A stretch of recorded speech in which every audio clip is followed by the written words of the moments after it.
Oi, pessoal, tudo bem? Hoje nós vamos continuar falando um pouco mais sobre estatística e eu vou falar para vocês sobre os fundamentos do teste de hipóteses. É uma ferramenta, um modelo conceitual que a gente usa muito na estatística até hoje em dia. Então vocês precisam aprender como é que funciona isso. Então vamos lá. Para iniciar, eu trouxe aqui para vocês um exemplo. Imaginem uma criança, um neném que acaba de nascer. Então, esse bebê aí acabou de nascer e assim que ele nasce, os pais dele fazem de tudo para ele se sentir o mais confortável possível. Então, dê uma olhada aí ele brinca com brinquedos confortáveis, com brinquedos macios, com um edredom macio, com cama macia, tudo em volta dele é macio. Como esse bebê acabou de nascer, ele não tem uma concepção formada sobre como o mundo é. Mas à medida que ele interage com esses objetos macios, seja a cama dele, o berço dele e tudo mais, ele vai criando uma concepção de mundo e ele começa a imaginar o mundo como sendo macio. Então, para ele cria na cabeça dele a seguinte construção: o mundo é macio. Isso porque tudo que ele toca, tudo com que ele interage, com que os pais dele colocam ele para interagir, é, é macio. Então ele cria essa concepção de que o mundo de fato é macio. Mas, embora tudo o que ele toque, com o que ele interaja, reforça ainda mais essa noção na cabeça dele de que o mundo é macio. Mas o mundo de fato é macio? Vocês sabem que o mundo não é macio. O mundo ele é constituído de diferentes texturas, mas para o bebê, aquilo para ele é verdade. E não importa com quantos objetos que ele interaja, objetos macios, ele sempre vai pensar: o mundo é macio. Mas o mundo de fato não é macio. Agora, a partir do momento que ele começa a interagir com objetos de diferentes texturas, por exemplo, um carrinho, ele começa a mudar a concepção dele de mundo e a interpretar o mundo com nuances. Então, quando ele interage com um carrinho como esse, por exemplo, ele passa a pensar: o mundo é macio, mas objetos cinzas, como esse carrinho, são rígidos. Então ele cria um novo conceito de mundo. Ou ele pode simplesmente descartar aquela premissa que ele tinha na cabeça, aquela ideia que ele tinha na cabeça, e adotar uma nova verdade para ele mesmo, e mudar a concepção de mundo que ele tem. E aí ele criaria uma nova concepção de mundo que seria da seguinte forma: o mundo não é macio.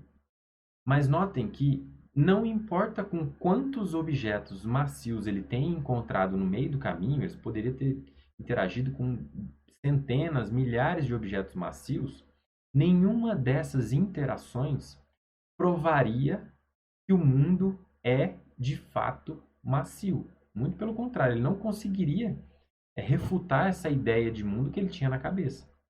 Agora, bastou ele entrar em contato com um único objeto, com um único carrinho ou com um único objeto rígido, para ele reformular completamente a ideia de mundo que ele tinha na cabeça e passar a chamar objetos cinzas de rígidos ou simplesmente dizer: o mundo não é macio. Isso é importante porque basta uma observação, uma interação diferente do conceito que ele tinha na cabeça dele, para ele rejeitar completamente aquela ideia pré-concebida de que o mundo era macio. Bom, eu uso esse exemplo, eu achei ele muito interessante, porque ele representa um pouco a noção que a gente usa na estatística hoje em dia. Então, é muito mais fácil desprovar alguma coisa do que de fato provar. Lembrem-se que não importava com quantos objetos ele interagia, com quantos objetos macios, ele nunca ia provar que o mundo é macio. Mas bastou uma única observação, uma única interação com um objeto rígido para ele reformular aquela ideia dele e mudar o conceito de mundo que ele tinha. Então é muito mais fácil desprovar ou refutar alguma coisa do que, de fato, provar. A ciência, e estatística principalmente, ela funciona muito nesse sentido. A gente frequentemente fala: os cientistas provaram que. Não, frequentemente, os cientistas, eles não provam nada. Eles testam alguma coisa e eles desprovam alguma coisa. Eles refutam uma ideia que dá um suporte para uma outra ideia. A gente vai já entender um pouco como isso funciona.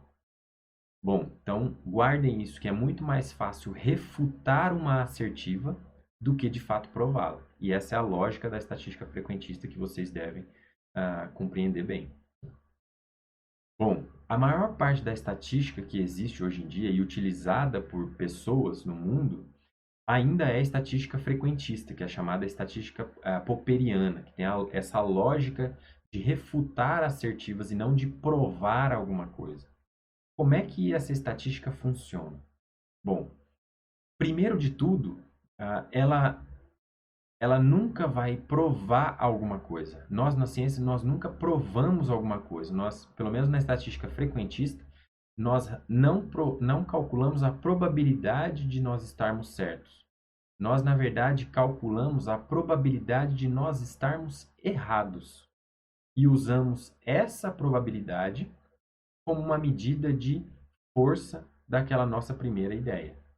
Então, vamos lá. Vamos supor que eu tenha uma ideia de como o mundo funciona. Eu quero testar uma ideia, o mundo é macio. Então, essa é a ideia que eu quero testar. O mundo é macio. Para testar essa ideia, vocês já sabem que eu não vou conseguir provar que o mundo é macio. Eu preciso criar uma outra assertiva, ou uma outra hipótese, ou uma outra ideia de como o mundo funcione, caso a minha ideia inicial esteja errada. Então, por exemplo, se eu estou querendo testar se o mundo é macio, a minha hipótese ou ideia contrária, ela é chamada de hipótese nula.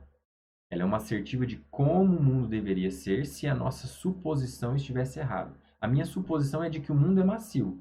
Então, como seria uma hipótese nula para essa suposição do mundo é macio? A minha hipótese nula seria o mundo não é macio. Geralmente, essa hipótese nula ela é sempre na negativa. Você tem uma ideia, eu quero testar o efeito de um remédio, eu quero saber se o remédio melhora o nível de infecção por um micro-organismo no corpo de uma pessoa. Então, eu vou criar uma hipótese nula que vai me dizer o nível de infecção não melhora à medida que eu aplico o remédio. Então, essa é a minha assertiva de como o mundo funciona, caso a minha hipótese ou a minha ideia inicial esteja correta. Então, a minha ideia inicial, ou a minha hipótese inicial, ela é chamada de hipótese alternativa ou simplesmente hipótese. Mas a hipótese nula, ela é derivada da minha hipótese alternativa ou da minha hipótese normal. E ela vai ser uma negativa dessa hipótese. Essa é chamada hipótese nula, ok? Agora, com esses dois elementos, com a minha hipótese e com a minha hipótese nula, eu vou poder calcular, na verdade, a probabilidade da minha hipótese nula estar correta. Essa é a única forma que eu consigo calcular o valor de probabilidade dessa hipótese. Eu não vou calcular a probabilidade da minha hipótese estar correta. Eu vou, na verdade, calcular a hipótese da minha hipótese nula estar errada, ok? Nós vamos falar um pouco mais para frente nos próximos vídeos sobre como calcular esse valor de probabilidade e o que fazer com essas duas hipóteses quando a gente tiver calculado o valor de probabilidade.